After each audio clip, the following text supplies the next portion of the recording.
Thank you, Micheline, for introducing me, and thanks for inviting me here. It has been very exciting days because many of the other talks have presented a perspective which is a bit orthogonal to the one I'm usually listening to in other conferences, very mathematical and very computer science based. So in some sense, this talk will be quite different. So I hope, well, perhaps that some people might feel this is not so interesting, or they might feel, okay, it's a change. We will see. So what I want to present is to apply matrix product states to real materials. And because there are many non-physicists in the audience, let me briefly remind you of what sort of like the general direction is. And in some sense, my slides should change now. Oh, click on the slide. Now it has worked. Okay, so in some sense, the fundamental problem of solid state physics is very simple because we know the fundamental Hamiltonian extremely well. I wrote it down here.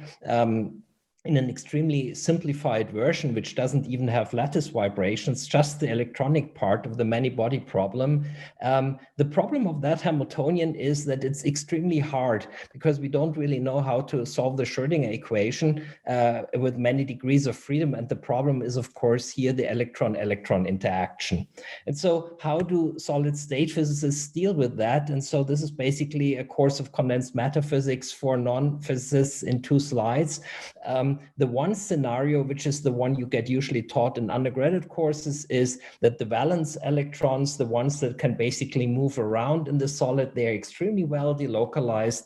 Their interactions are well screened, and then you end up with a picture, the so-called band structure picture, where the simplest idea is that if a material has at its top a band which is only partially filled with electrons, it's a conductor. If it's totally filled, it's an insulator. And in many cases, this very simple picture is extremely powerful in terms of prediction. And when you want to become quantitative, density functional theory will do the job for you. I'm more interested in scenario number 2, the strongly correlated systems, where for whatever physical reason, these valence electrons that can in principle move around are tightly bound to their atoms and therefore experience very strong local interactions. And then it may turn out that you may have a band structure like shown on the right-hand side, where you have at the top a half-filled band, for example. You would say, well, this must be a metal, but in reality, it's an insulator, like the parent compounds of the famous high-TC superconductors. And there you really have to take into account all the electrons. You cannot get away with sort of like an effective picture easily. And this is the realm where we work with model Hamiltonians, like cartoon versions.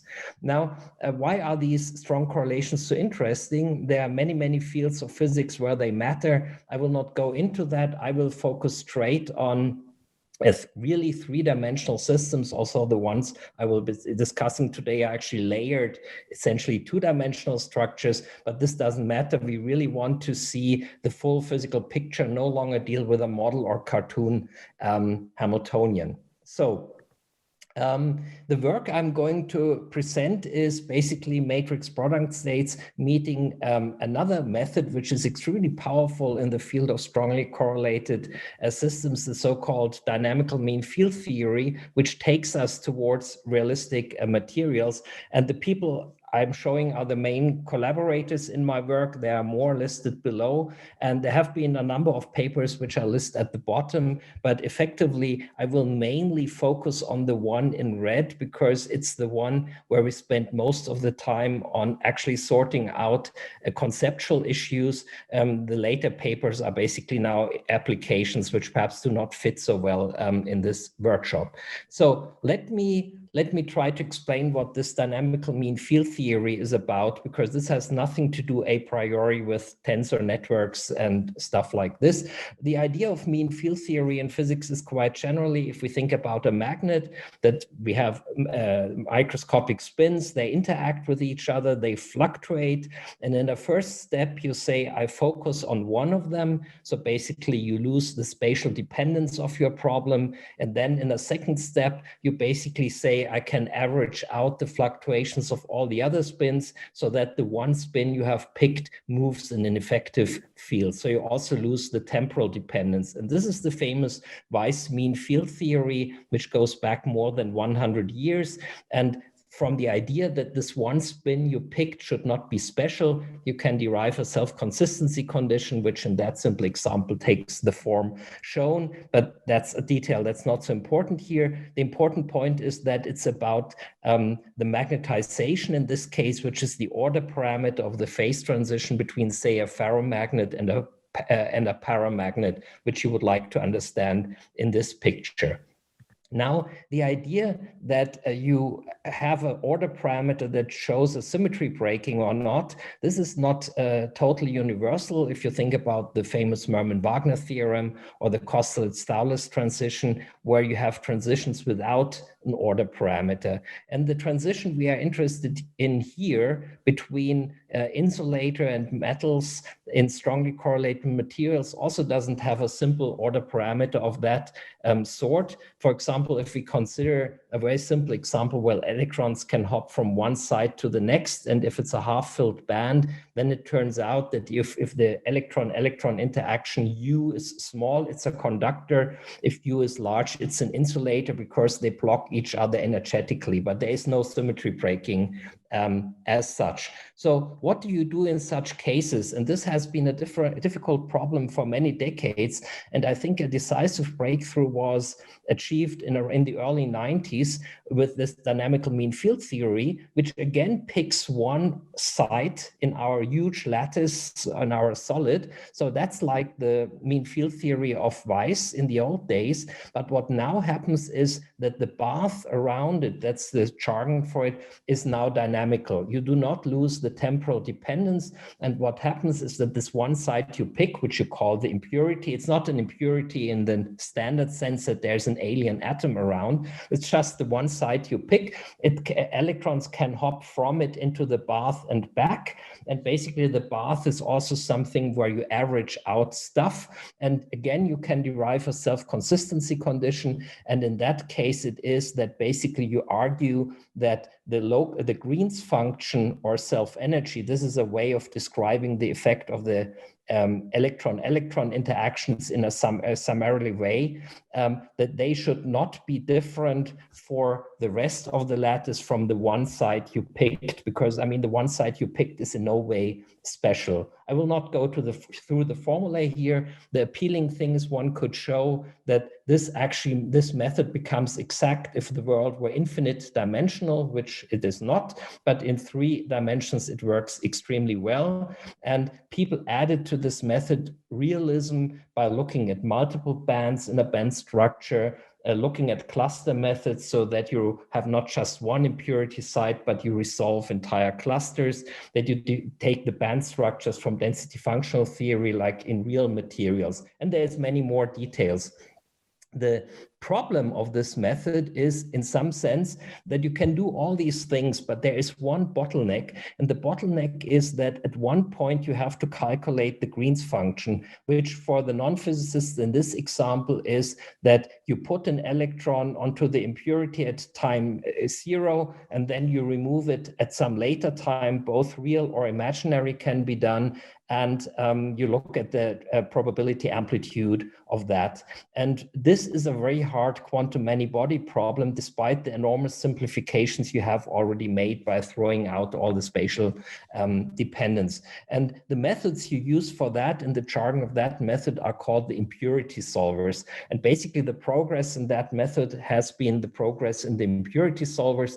There have been numerous of such solvers, which I have listed here. Some of them are obsolete now, but these are the main contenders at the moment. And the problem is all of them have problems. For example, for the one which I like best as our main competitor, which is continuous time quantum Monte Carlo, that was a breakthrough in that field around 2004, 2005. It has issues with analytic continuation because it works in imaginary frequency. And above all, it may face the infamous sign problem and then get stuck in particularly at very low temperatures. The other methods in the field have other problems. And this is why there is now the sales pitch for matrix product states. The sales pitch for matrix product states goes as follows. If you use the famous NRG, the numerical renormalization group of Wilson from the 70s as the impurity solver, you end up with the following, the picture I show at the top. You have your impurity, and then you have the bath, the environment of this impurity, which is provided by these bath sites, and there's basically nearest neighbor hopping between those guys. And if you look at matrix product states or tensor trains in the mathematical language, well, this is exactly the sort of problem you do there. I mean, this is one-dimensional physics in some sense. So in 1D, MPS are very powerful, wonderful. We have no sign problem. We have methods for real-time evolution, so we can do everything in real frequency space. There's no need for logarithmic discretization of the spectral range. This is something NRG needs. It doesn't have the exponential growth of resources because it approximates the Hilbert space and doesn't deal with it fully. And it works at 0 temperature best, which is an advantage in the sense that the competing method CTQMC, this quantum Monte Carlo, is better at high temperatures. So in that sense, it's complementary. Okay, this is what people have been talking about since 2004. And the question is, of course, now, why is not everyone doing that these days? Like doing this DMFT with MPS or some related tensor network methods. Okay, so I will not go through all the details of this relatively difficult history. So to do a one orbital DMFT where you just have one electronic band, this was achieved very quickly. But the jump to 2 bands, which in principle seems very simple. I mean, you just have 2 orbitals as impurities, 2 baths. I mean, in some sense, from an MPS perspective, quite trivial. This took quite some time. There was work by me and collaborators and wonderful work by people in Graz at that time, making that step in 2014. And then after that, it started to take off. There were various axes of development. And we at some point decided to switch to the imaginary time axis and frequency axis, because this allows you to get away with very small baths. You don't have entanglement growth in the time evolution because it's not unitary, it's basically projecting down. And our hope was this would allow us to deal with much larger number of orbitals. In fact, we can. The problem is that we have to go back to analytic continuation of spectral functions like the quantum Monte Carlo people, but they still have the sign problem. And we relatively quickly managed to get very nice results for 6 orbitals in simplified band structures. And at that point, this was around 2015, we thought, wow, that's it. But then we switched to realistic band structures, and we thought, well, from our perspective, it's just a slight variation in the Hamiltonian, and it should be simple. It wasn't. So what then happened is we had to go back to the drawing board, and then this really shows that the problems you face really reside deep in the physics. I didn't expect it, honestly. But so what we took, and what I will be talking about in the rest of the talk, is we took this correlated metal, strontium ruthenate. It has many physical properties, which I will not go into, which have made that a material of interest for many decades now. The reason I listed here on the slide, the reason why we were interested in that material, I will get back to its properties in a second, is that we said we will take a realistic approach. We will integrate our method with a DFT, density functional theory band structure, and then we will look at some property which this material has. It has spin-orbit coupling, and without the spin-orbit coupling, Monte Carlo works extremely well, so we can perfectly benchmark whether our method works or not. And with spin-orbit coupling, Monte Carlo has a sign problem, and this is then where we can basically do the scientific progress. So this was why we picked that material. So let's look at it in more detail. On the top, you see the typical spaghetti-like band structures, which one knows from density functional theory. The main message of this picture is there are 3 bands one has to take into account to understand the electronic behavior of that system. The second thing is, what is the electronic interaction? There it turns out that we can model the local interaction extremely well by a typical Hubbard on-site U, but there's also Hund's coupling. The Hund's coupling is actually what makes this material so interesting, because it effectively counteracts the effect of the Coulomb repulsion. And then there is the spin-orbit coupling term, which I show here at the bottom. We do not have to understand it in detail, but we have to understand what it does. What you see here in this picture is you see the band structure, the Fermi edge, for the three bands we are considering, unfortunately in reverse color, because I had to copy that from another paper, without the spin-orbit coupling. And then if you look at this corner of the Brillouin zone, okay, there are these three bands, they do not talk to each other, fine. But as soon as they get coupled by this spin-orbit coupling, there's a topological change of the band structure. And this is, of course, not just a minor deformation, but it might potentially completely change the physics of the system, in particular, the superconducting behavior of that material. So that's why people are interested in the effect of the spin-orbit coupling, because it's potentially more than just a little extra term in energy. The energy scales are given on the right in green. Okay, good. So these were the questions which are already mentioned. Does the spin-orbit coupling matter? How does it interplay with the Coulomb interaction? It's a single particle effect, but of course, what the electrons do is affected also by the Coulomb interaction. What's the effect of the topology? And there had, of course, been already work on that before, several PRLs and wonderful experimental PRX, where the claim was the Fermi liquid behavior is very little affected, and the effect of the Coulomb interaction is that the spin-orbit coupling is effectively strongly enhanced. It has to be said, however, that this was just done because there was no way of dealing with it numerically in a proper way. It was done in the way that if you assume that the spin-orbit coupling increases, you can shift your curves and they fit the measurements. So it was basically a kind of a fitting procedure to come up with this statement. So the question was, can we calculate this precisely and really give this a sound scientific foundation?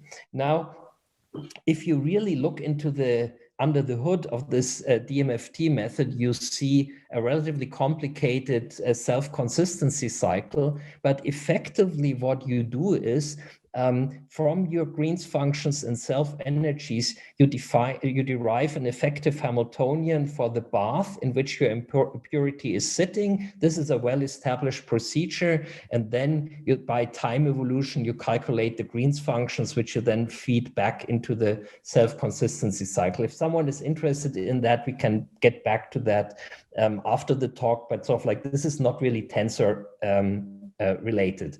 What is tensor related is what is in the light brown. This is what we calculate in that way. Okay, in some sense, it seems simple. We have to calculate a ground state. This is what DMRG has been built for. And then we do time evolution on that. We excite it, and then we do time evolution on that. Okay. So this is, again, perhaps I go only very quickly over that. Without spin-orbit coupling, this is all relatively simple. The baths of the various bands don't talk to each other. You can do these fittings and Green's function calculations individually. So it all looks very simple on paper, but in practice, we face now from a tensor network perspective the following problems. First of all, how do we really map the bath? So the natural geometry is simply that there is an impurity which talks to bath sites which among each other do not interact. That's the main point of the bath. It has no interactions. So in some sense, it's simple. So I want to squeeze this in the typical 1D structure of an MPS. So what could I do? I could simply step on this star and flatten it out. So these hoppings would turn into all this bunch of potentially very long-range hoppings because I have to arrange them one after another. On the other hand, and this is a traditional approach from NRG, you can go to a simple chain geometry by tridiagonalization. Then you have only a hopping from here to here, from here to here, and so on and so forth. And the conventional wisdom had been, do this. Don't do that because there you cut many hoppings, and these hoppings make electrons talk to each other. This creates entanglement. You don't want that. Yeah, and also the MPS like short-range interactions. I mean, hoppings, you can come up with all sorts of reasons. Okay, this is what you would say. Don't do that. Do approach B. Now, if you actually do it, and we found that actually, I have to admit, by pure chance, it's just the other way around.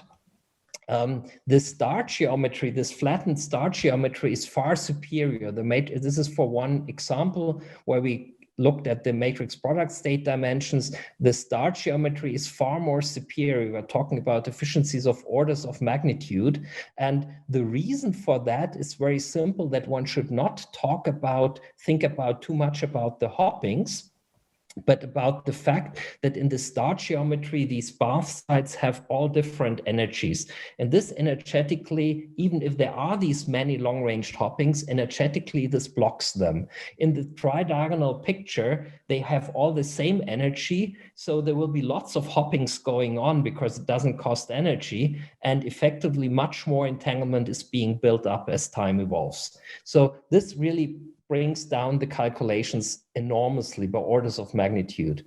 The second thing is, which hit us as a complete surprise, is that the best time evolution method we have sort of like quite a lot of them at hand. Sort of like the one we like best in terms of efficiency is the time-dependent variational principle in the version where we vary two sites at each moment.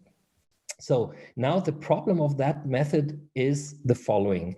There is a generic feature of all Green's functions that at tau equals 0 in imaginary time, they have a jump of 1, precisely 1. And this jump is simply due to the anti-correlator of fermions. So it's a fundamental physical feature. You must have that. Otherwise, I mean, you're not really doing real physics. Now, the Fourier transform of that jump leads to a universal behavior of the Green's function as 1 over I omega at large frequencies. And the problem is this large frequency behavior is a feature of small times. And now imagine you take one of these typical time stepping methods like TDVP or Trotter or whatever. Even let's say the red curve is the exact result you want.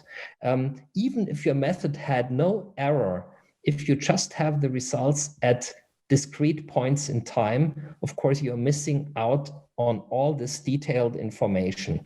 So in fact, we really miss the anti-commutator by about 30–40%. I mean, this is awful if we do not do anything about this issue here.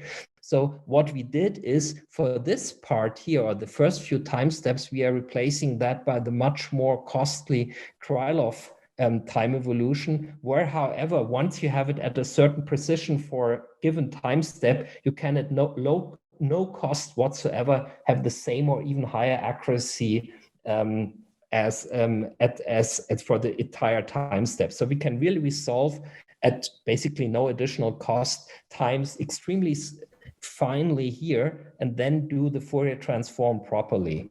So, and if you do that, what you find is that then all the curves, like what Monte Carlo produces and what we produce, this is just various zooms into the same curve. It should go to -1 because it has been multiplied by this omega. They sit perfectly on top of each other. And the nice thing is, you see the Monte Carlo for larger times starts accumulating statistical noise, which we, for example, don't have. Okay, the last thing is that the times we can reach in reasonable CPU times are unfortunately still too short. And as I'm running out of time, I will jump that. Thomas Bartel, I think maybe in the audience, it was my student many years ago, we did that together, where we take basically a linear prediction procedure where we can predict spectral functions for much, much longer times that we can actually reach in the calculations by a factor of 10 or so. And all this taken together allows us, combined with using all sorts of discrete abelian and non-abelian symmetries, again, perhaps this is something for the questions, to compare to the CTQMC, the best competing method. And if you look at the imaginary part of the self-energy, which is basically the hardest calculation, this, I will not go into the physics of what all that means. Just I want to say, where they have data, the agreement is essentially perfect, and we are faster. Okay, we are even good when we do the analytical continuation. If we compare our analytic continuation to what the Monte Carlo people produce, zoom into the smaller frequencies, we sit very much on top of each other. And I mean, these small deviations are basically the best you can hope for if you use something like a max-end method.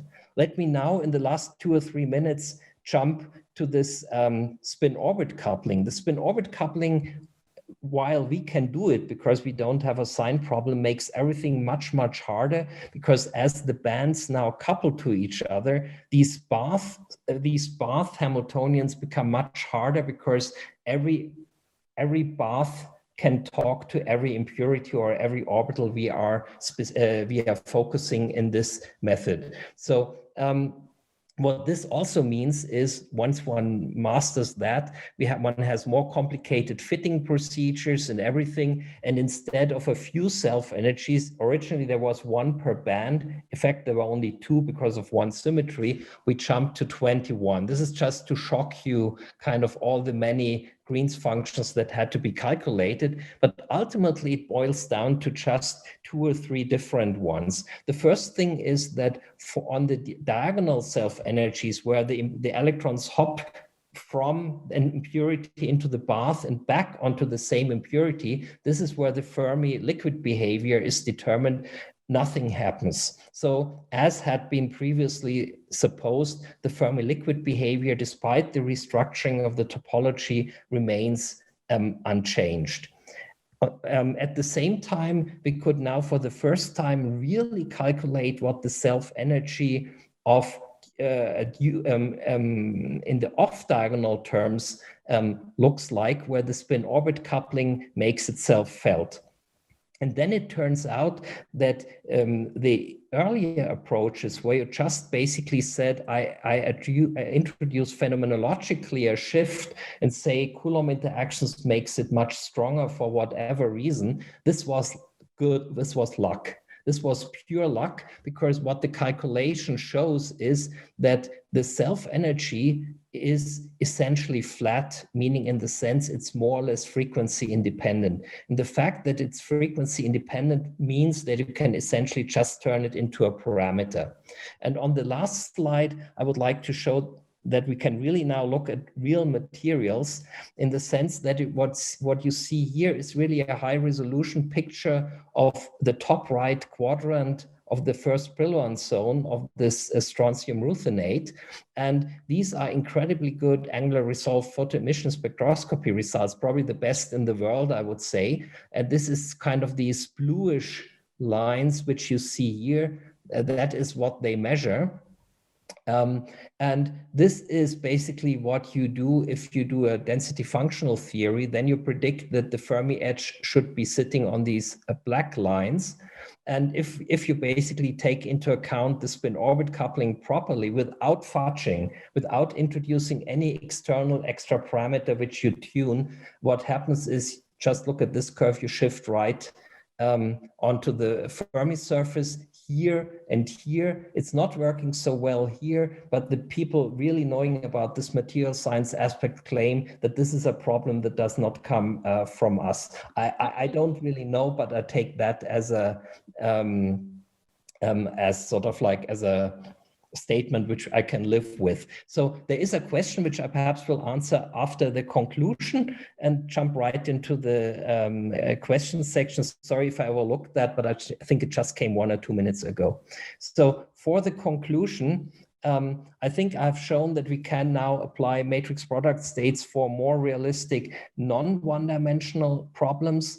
The whole thing rests on having advanced complementary time evolution methods, which one has to combine. We can reproduce the best calculations of other methods, but we can also go beyond, namely where they have the sign problem. And if you are interested, one can do also more physics in other systems, but perhaps this is a more mathematics, computer science community, so you may not be interested. But thank you very much for your attention.